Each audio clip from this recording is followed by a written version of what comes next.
আমি আমার মা বোনদেরকে বলবো, আপনারা নিজেদেরকে গুছিয়ে সাজিয়ে স্বামীর সামনে উপস্থাপন করেন।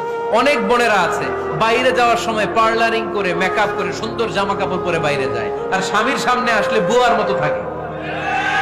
আছে না নাই? স্বামীর সামনে পচা জামা, ছিঁড়া জামা, চুলের মধ্যে নাই সুগন্ধি, নিজেকে গুছিয়ে রাখে না, সামলে রাখে না, কাজের বুয়ার মতো নিজেকে উপস্থাপন করে স্বামীর সামনে। আর বাইরে গেলে মেকআপ করে পার্লারিং করে যায়। হওয়া দরকার ছিল উল্টা, বাইরে আপনি সাদা সিধা ভাবে যাবেন, বোরকা দিয়ে নিজেকে ঢেকে যাবেন। বাইরে যাওয়ার সময় কোনো নারী পারফিউম ইউজ করে যেতে পারবে না। নারীরা যত পারফিউম ইউজ করতে মনে চায় আপনার বেডরুমে, আপনার স্বামীর সামনে, ঠিক কিনা? স্বামীর সামনে পারফিউম ইউজ করেন, নিজেকে উজাড় করে সাজান স্বামীর জন্য। এই প্রতিটা সাজুগুজুতে সওয়াব আছে না নাই? ইসলাম কতটা চেক এন্ড ব্যালেন্স, কতটা ভারসাম্যপূর্ণ জীবন ব্যবস্থা।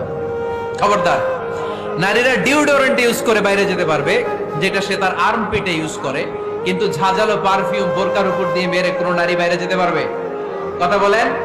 সুনানে নাসাইর হাদিস, আল্লাহর হাবিব বলেন, আইয়ুমা ইমরাআতিন ইস্তা'তারাত নাফসাহা ফামাররাত আলা কওমিন লিয়াজিদু রিহাহা ফাহিয়া জানিয়া।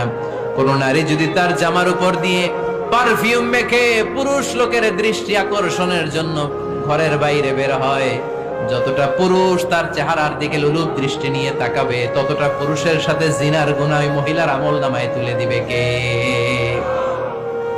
পারফিউম মেখে যদি কোনো নারী বের হয় এই উদ্দেশ্যে যে ছেলেরা আমাদের প্রতি আকৃষ্ট হবে, যতটা ছেলে তার দিকে তাকাবে, প্রত্যেকটা ছেলের সাথে জিনার গুনাহ আল্লাহ তাআলা এমনি তার আমলনামায় তুলে দিবে। নাউজুবিল্লাহ পড়েন। এজন্য খবরদার, নিজেকে সাজিয়ে গুজিয়ে স্বামীর সামনে উপস্থাপন করুন, সাজিয়ে গুজিয়ে। অনেক স্ত্রীরা আছে ড্রাইভারের সাথে কথা বলার সময় মিষ্টি হাসি দিয়ে কথা বলে। বাজারে শপিং করতে গেলে আসসালামু আলাইকুম ভাই, কেমন আছেন? কি সুন্দর আসসালামু আলাইকুম। স্বামীর সামনে আসলে আর এই মিষ্টি কথাটা নাই। আসলে নাই। বাইরে তোমার চিকন গলায় কিসের আসসালামু আলাইকুম? হ্যাঁ, না, বাইরে আপনি আসসালামু আলাইকুম দিতে যাবেন না, ঝটপট করে কর্কশ ভাষায় কথা বলে শেষ। কেউ ফোন দিয়েছে, হ্যালো, কে? স্বামীকে চায়, উনি বাসায় নাই, কাট।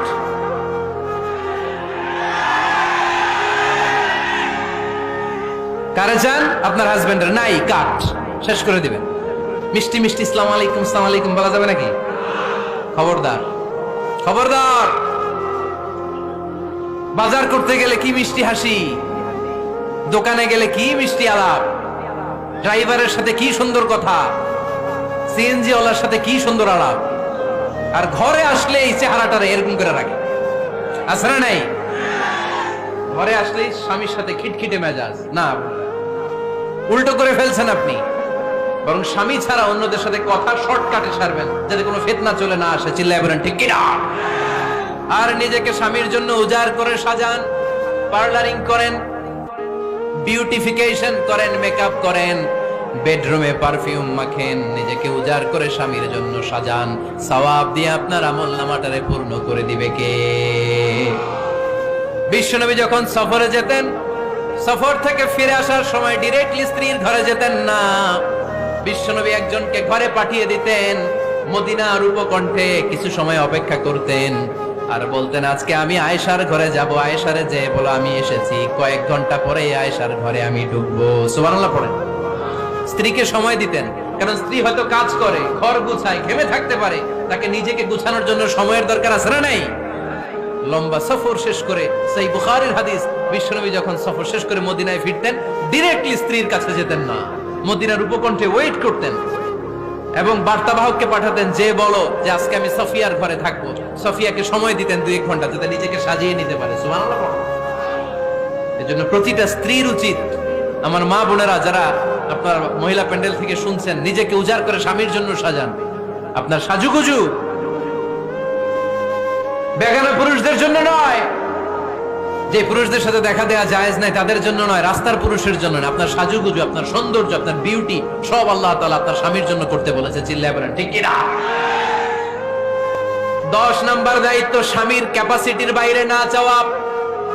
আপনি জানেন স্বামীর বেতন হলো 20,000, আপনি এসে বলা শুরু করছেন, পাশের ঘরের ভাবিরে দেখলাম 25,000 টাকা দামের জামদানি শাড়ি কিনছে, আমারও একটা দিবা। আছে না নাই? আবদারটা হইলো, আবদারটা হইছে। আপনি তো জানেন আপনার স্বামীর ক্যাপাসিটি কতটুকু। আমার বোনেরা, আমার মায়েরা, খবরদার, আপনার স্বামীর ভেতরে আপনার জান্নাত, আপনার স্বামীর ভেতরে আপনার জাহান্নাম। আপনার স্বামীর মনকে খুশি রাখতে পারলে জান্নাতের দরজাগুলো আপনার জন্য খুলে দিবে কে? ক্যাপাসিটির বাইরে কিছু চাবেন না। এই 10টা স্ত্রীদের দায়িত্ব। এই 10টা পয়েন্ট যদি কোনো স্ত্রী স্বামীর জন্য এইভাবে স্যাক্রিফাইস করে করে এইভাবে আঞ্জাম দিতে পারে, এই স্ত্রীদের জন্য জান্নাতের দরজাকে খোলা রেখেছে কে?